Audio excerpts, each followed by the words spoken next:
और तस्वीरों में आप देख सकते हैं प्रधानमंत्री नरेंद्र मोदी को 5 देशों के दौरे पर प्रधानमंत्री नरेंद्र मोदी रवाना होते हुए। इसमें घाना की जो यात्रा है वो बेहद ही ऐतिहासिक होने वाली है, क्योंकि 30 साल बाद कोई भारतीय प्रधानमंत्री वहां पहुंच रहा है। ये तस्वीरें आपसे थोड़ी देर पहले की, जब रवाना हो रहे थे प्रधानमंत्री नरेंद्र मोदी अपनी इस यात्रा पर। तो 5 देशों की यात्रा पर रवाना हो गए हैं प्रधानमंत्री मोदी। ये वही तस्वीरें आप देख रहे हैं जब दिल्ली से उनकी रवानगी हो रही थी, उससे पहले की तस्वीर है। और आज से 9 जुलाई तक विदेश दौरे पर ही रहेंगे पीएम मोदी, और शुरुआत इसकी होनी है घाना से।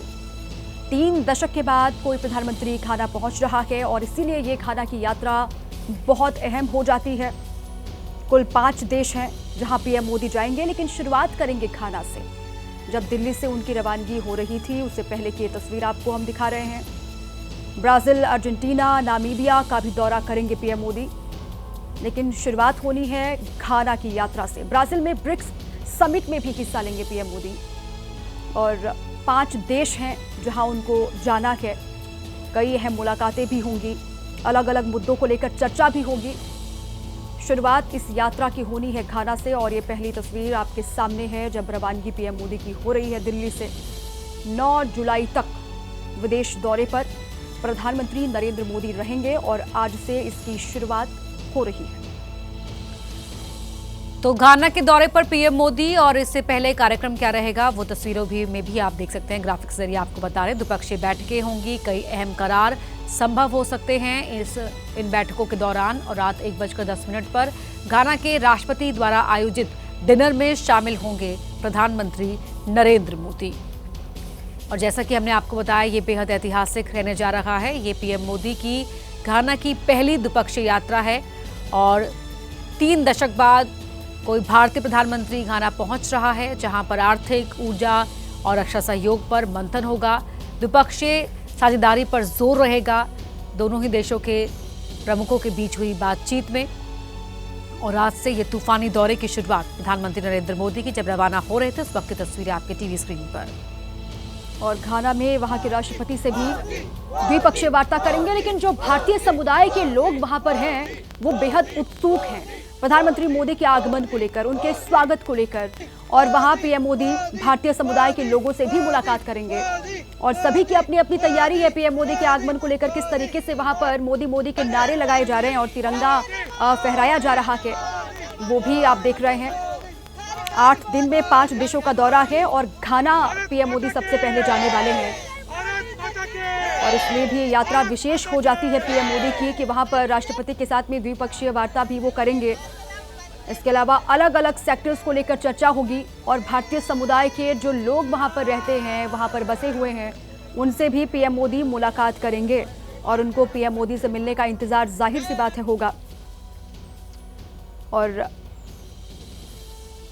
इसके बाद घाना के बाद ब्राजील, अर्जेंटीना, नामीबिया का भी दौरा पीएम मोदी करेंगे, लेकिन शुरुआत उनकी घाना से ही हो रही है। और ब्राजील में भी पीएम मोदी को जाना है, वहां पर ब्रिक्स सम्मेलन में हिस्सा लेने वाले हैं पीएम मोदी।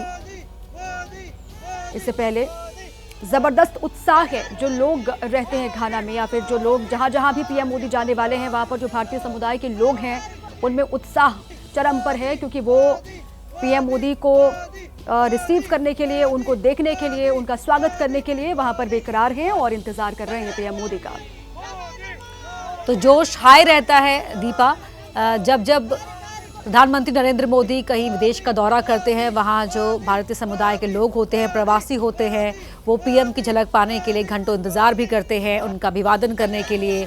और उत्सुकता हर उस दौरे के दौरान देखने को मिलती है, और कुछ ऐसा ही घाना में जो भारतीय समुदाय के लोग प्रधानमंत्री नरेंद्र मोदी का इंतजार कर रहे हैं, वो उत्सुकता उनके नारों के जोश में भी नजर आ रही है। खबर राजस्थान से है, जहां मरुधरा में मूसलाधार बारिश की वजह से हाल बेहाल हो रहे हैं, जिसकी ताजा तस्वीरें भरतपुर से सामने आई हैं। इन तस्वीरों को देखकर और समझिए आप कि राजस्थान में पानी किस तरह लोगों की परेशानी का सबब बन गया है। भरतपुर में देर रात जोरदार बारिश हुई, और उसके बाद जगह जगह पानी भर गया। ये उसी की तस्वीरें आपके सामने हैं। जल भराव का ये मंजर सुबह भी देखने को मिला। सड़कों पर 1 फीट तक पानी भरा हुआ है, और जल भराव होने की वजह से मुख्यमंत्री जन सुनवाई केंद्र भी नहीं बचा वहां पर। बीडीए आयुक्त निवास के अंदर भी पानी भर गया। हालांकि पानी निकालने के लिए नगर निगम ने पंप सेट वहां पर लगाए हैं, लेकिन अभी भी अधिकतर इलाके जलमग्न हैं। पानी अभी भी भरा हुआ है और लोगों को काफी परेशानी का सामना करना पड़ रहा है। ये दो तस्वीर, राजस्थान में भी लगातार बारिश हो रही है, जोरदार बारिश, और भरतपुर में जो बारिश हुई उसके बाद किस तरीके से तस्वीरें यहाँ पर सामने आई हैं वो आपको हम दिखा रहे हैं।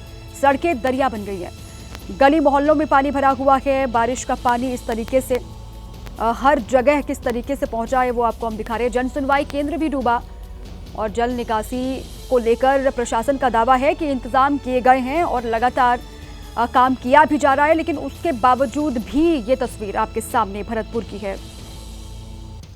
पानी भर गया यहाँ पर अलग अलग हिस्सों में, और बीडीए आयुक्त निवास हो या फिर मुख्यमंत्री जन सुनवाई केंद्र हो, ये भी नहीं बचे और यहाँ भी कई फीट तक पानी जमा हो गया, भर गया।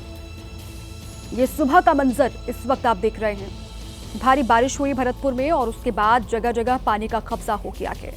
राजस्थान के तमाम जिले जहां पर बारिश और उसके बाद ऐसी ही तस्वीरें हर एक जिले से सामने आ रही। बड़ी खबर की ओर जो कि बिहार से आ रही है। खबर यह है कि चिराग पासवान कहां से विधानसभा चुनाव लड़े, इसको लेकर उनकी पार्टी एलजेपीआर की ओर से एक सर्वे कराया गया और सर्वे की शुरुआती रिपोर्ट के मुताबिक चिराग पासवान के लिए शाहाबाद क्षेत्र की सीटें चिराग पासवान के लिए सही इस सर्वे में नजर आ रही हैं। हालांकि अभी कुछ फाइनल नहीं हुआ है, लेकिन बताया जा रहा है कि इस पर निर्णय लेने के लिए जल्द ही पार्टी की राष्ट्रीय कार्य समिति की बैठक बुलाई जा सकती है। और बिहार में विधानसभा चुनाव होने में अभी कुछ महीनों का समय बचा हुआ है और ऐसे में चिराग पासवान की सीट को लेकर ये खबर बहुत अहम हो जाती है। लेकिन इस बीच चिराग पासवान के चुनाव लड़ने के फैसले को लेकर जुबानी जंग भी लगातार जारी है, और वो भी एनडीए के सहयोगी दलों के बीच। एक ओर चिराग की पार्टी और उनके करीबी इस फैसले से खुश हैं, तो दूसरी ओर केंद्रीय मंत्री और हिंदुस्तानी आवाम मोर्चा के अध्यक्ष जीतन राम मांझी लगातार इस पर ऐतराज जता रहे हैं। बिहार की जनता की यह लगातार और स्पष्ट मांग रही है कि चिराग पासवान जी अब बिहार आकर बड़ी राजनीतिक जिम्मेदारी संभालें। पार्टी के कार्यकर्ता हों या जमीनी स्तर पर जुड़े हुए पार्टी के नेता, हर स्तर पर एक ही आवाज बार बार उठ रही है कि अब समय आ गया है जब चिराग पासवान जी को बिहार की राजनीति में निर्णायक भूमिका निभानी चाहिए। यही नहीं, कार्यकर्ताओं की यह भी भावना है कि आगामी बिहार विधानसभा चुनाव में चिराग पासवान जी को एक सामान्य सीट से चुनाव लड़ना चाहिए, ताकि यह स्पष्ट संदेश जाए कि वो सिर्फ एक वर्ग, एक तबके, एक समाज का नेता नहीं है, बल्कि पूरे बिहार का नेतृत्व करने के लिए मैदान में है। 2020 में भी आप लोग देखे थे, 2020 में उन्होंने देख लिया था कि क्या हुआ है। अगर ऐसा वो करेंगे तो जो 2020 में जो हश्र उनको हुआ है वही होगा, क्योंकि वहाँ अभी डबल इंजन की सरकार है। नरेंद्र मोदी जी के नेतृत्व में और नीतीश जी के नेतृत्व में वहाँ सरकार चल रही है। हर दृष्टिकोण से अच्छा काम हो रहा है, चाहे सड़क की बात हो, बिजली का मामला हो, लॉ एंड ऑर्डर का मामला हो, पारस्परिक सामंजस्य की बात हो, सब तरह से सरकार ठीक चल रही है नीतीश कुमार जी के नेतृत्व में। अगर कोई वहाँ पर अपने आकांक्षा के लिए जाना चाहते हैं तो रोक तो है नहीं, लेकिन वो जिस पर्पज से जाना चाहते हैं वो पर्पज उनका सधेगा नहीं। तो बिहार में इसी साल विधानसभा के चुनाव होने वाले हैं और चिराग पासवान का क्या प्लान है, इसी को लेकर पार्टी का जो सर्वे वो क्या इशारा कर रहा है, इसी पर और जानकारियों के साथ शशांक हमारे साथ ही जुड़ चुके हैं।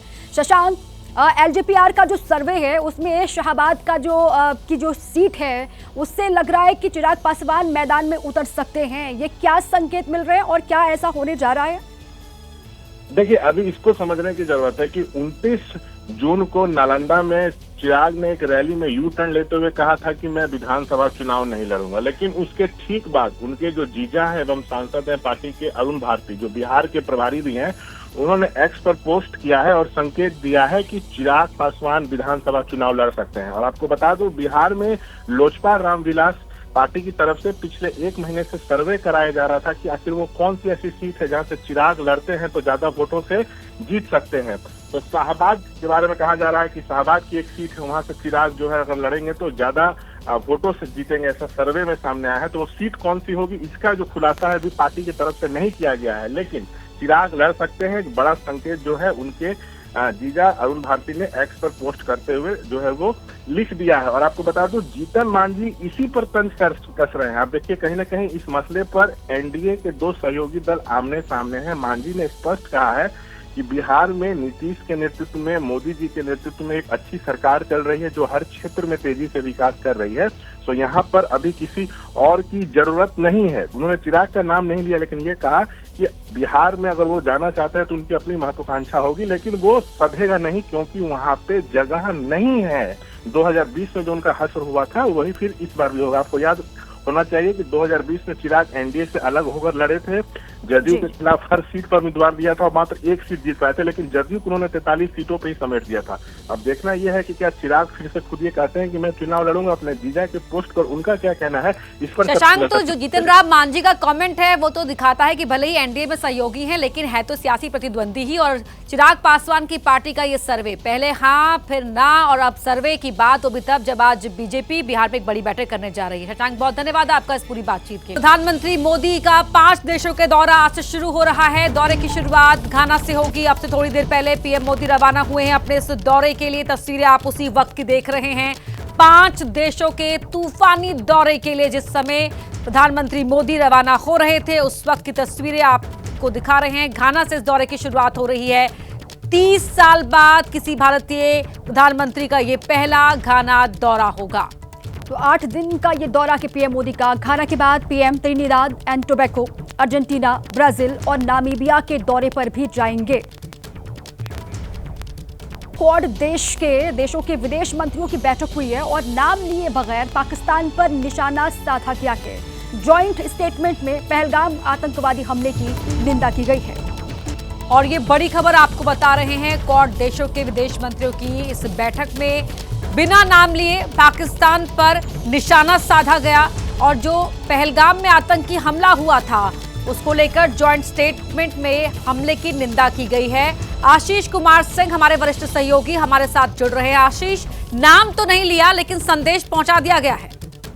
जी हाँ, बिल्कुल, और संदेश बिल्कुल स्पष्ट है। क्वाड के फॉरेन मिनिस्टर्स अमेरिका में मिले हैं और जिस तरह से पहलगाम आतंकी हमले की पुरजोर तरीके से जॉइंट स्टेटमेंट में निंदा की गई, वो अपने आप में सेल्फ एक्सप्लेनेटरी। आप पढ़ें तो उसमें साफ तौर पर क्रॉस बॉर्डर टेररिज्म भी कहा गया है, जो कि अपने आप में बिल्कुल स्पष्ट है कि पाकिस्तान को सीधा संदेश है क्वाड कंट्रीज की तरफ से कि पहलगाम हमले की कड़ी निंदा की गई और क्रॉस बॉर्डर टेररिज्म को क्वाड नेशंस किसी भी तरह से बर्दाश्त नहीं करेंगे। तो एक तरह से अंतर्राष्ट्रीय स्तर पर भारत की लामबंदी फिर से काम आई है और क्वाड के मजबूत देशों ने कॉल आउट किया है और पाकिस्तान द्वारा प्रायोजित टेररिज्म को पूरी दुनिया के सामने एक बार फिर से एक्सपोज किया है और भारत का मजबूती से पक्ष लेते हुए ये कहा है कि किसी भी तरह से क्रॉस बॉर्डर टेररिज्म को बर्दाश्त नहीं किया जाए। ठीक है, शुक्रिया आपका आशीष इस पूरी जानकारी के लिए। और अब बात अमरनाथ यात्रा की, बाबा बर्फानी की, जिनके दर्शन के लिए श्रद्धालुओं का पहला जत्था रवाना हो चुका है। जम्मू कश्मीर के एलजी मनोज सिन्हा ने जम्मू बेस कैंप से पहले जत्थे को रवाना किया। इस बार अमरनाथ यात्रा करीब 38 दिन तक चलेगी और इस पवित्र यात्रा के लिए पहले जत्थे को जम्मू बेस कैंप से रवाना कर दिया गया है। जम्मू से लेकर अमरनाथ गुफा तक सुरक्षा के बेहद पुख्ता और कड़े इंतजाम किए गए हैं। बेहद कड़ी सुरक्षा के बीच 146 वाहनों में तीर्थ यात्रियों का पहला जत्था पवित्र गुफा में दर्शन और पूजन के लिए निकल गया है। तो जिस पल का बाबा बर्फानी के भक्तों को इंतजार रहता है, वो पल अब आ चुका है। बाबा बर्फानी के भक्तों का जत्था अमरनाथ गुफा के लिए रवाना हो चुका है और पहले जत्थे की रवानगी से लेकर श्रद्धालुओं के स्वागत की जबरदस्त तैयारी और रास्ते में सुरक्षा के कड़े इंतजाम किए गए हैं। इस बार की यात्रा इसलिए भी बहुत खास है, इसलिए भी अहम है क्योंकि इस बार यात्रा पहलगाम में हुए आतंकवादी हमले के बाद हो रही है। लिहाजा सुरक्षा के इंतजाम हर बार से भी इस बार ज्यादा हैं। जमीन से लेकर आसमान तक से यात्रा रूट पर लगातार निगरानी की जा रही है और श्रद्धालु पूरे जोश और उत्साह के साथ बाबा बर्फानी का जयकारा लगाते हुए हर हर महादेव और बम बम भोले का उद्घोष करते हुए निकल पड़े हैं, जिसकी तस्वीरें अलग अलग हिस्सों से आप देख रहे हैं।